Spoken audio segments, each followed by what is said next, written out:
नमस्कार। Cooking with mom channel को आपको अनेक अनेक स्वागत। आज आम रेस्टोरेंट स्टाइल रो कढ़ाई पनीर तैयारी करबा।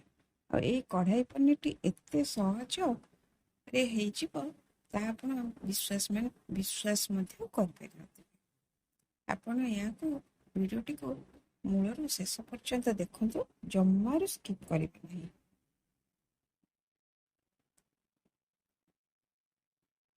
चलतु जीवा देखा कढ़ाई पनीर तैयारी करने कौन कौन सामग्री दरकार। मुझे भंगा काजू, किछि अदा, रसुण, आउ पियाज, आउ टमाटर, आउ पनीर और कैप्सिकम। मुझे समस्त को बड़ बड़ आकार काटी देछि। तापर कौन करबा ना, आमे गैस रे गोटाए कढ़ाई बसैबा। कढ़ाई रे किछि तेल देबा। तेल देकी पनीर टाको भाजवा। बेसी नाली गोल्डन ब्राउन ब्राउन करिया दरकार नहीं।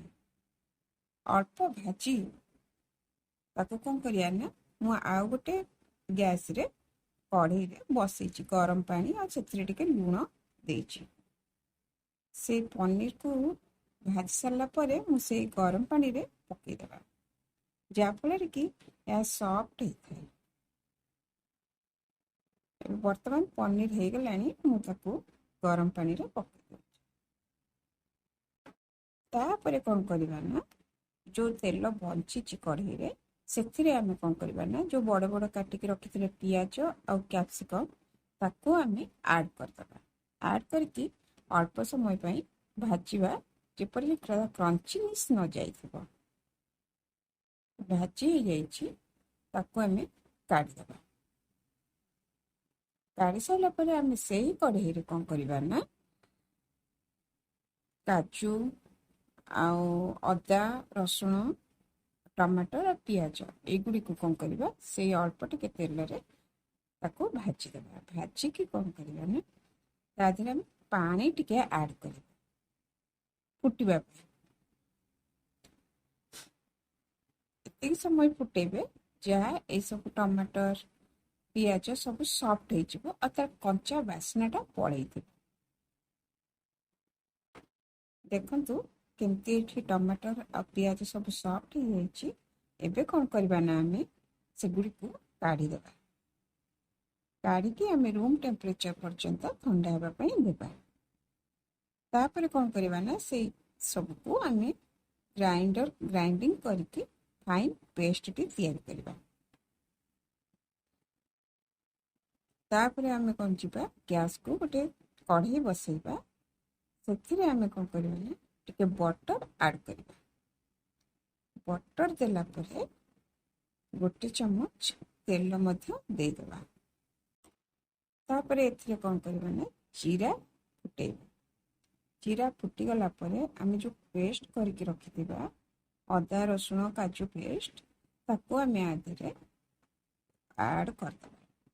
ऐड करी किछि समय कसिबा। कसिला परे मु से जो पेस्ट रखिथिली जो पात्रटा, सेटिके धोई दाइके टिके पानी एथिरे देबा। पानी देकी भल भाबरे टिके कसी नेबा। तापर कौन करबा ना, एथिरे हळदी गुंड, स्वाद अनुसार लंका गुंड और लूण मध्य देई देबा। तापर कौन करबा ना, टिके कसी हे गले आमे पनीर जो रखिथिबा पनीर को ऐड करदबा। पनीर को भल भाबरे कसी कासी सारला परे कौन करबा, तापर कौन करबा ना, जो बड़ बड़ खंड काटिकी रखिथिबा पियाज और कैप्सिकम ताको मध्य एथिरे पकै देबा। पकैकी भल भाबरे गोळै देबा। गोळै की एथिरे कौन करबा ना, जदि क्रीम थिबो फ्रेश क्रीम देबे। मो पाखरे फ्रेश क्रीम नाही, सेतिपई मु कौन करछि, अमूल जेकोसी मिल्क पाउडर हो ताको गोटे चम्मच एसेठी दे देबा। तापर कौन करबा, भल भाबरे गोळै देबा। रेस्टोरेंट रे कढ़ाई पनीर टिके मीठा लगे, से मु कौन करछि ना, हाफ चम्मच चीनी ऐड कर देछि। आपण एटा को स्किप मध्य करि पारिबे। तापर कौन करवा ना आम क्रॉस मेथी जो कस्तूरी मेथी अच्छी ताकू टिके उषुम करी ताकू हाथ में क्रॉस करके पकईदबा पकईकी भल भाव गोल देवा तापर बटर किछि ऐड करवा ऐड करके ताकू गोले गालिकी आम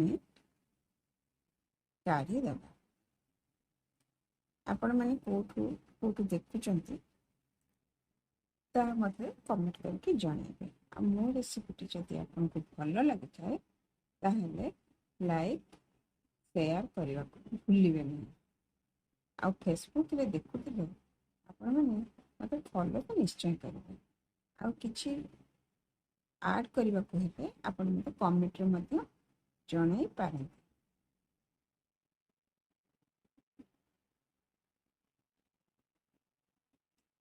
धन्यवाद।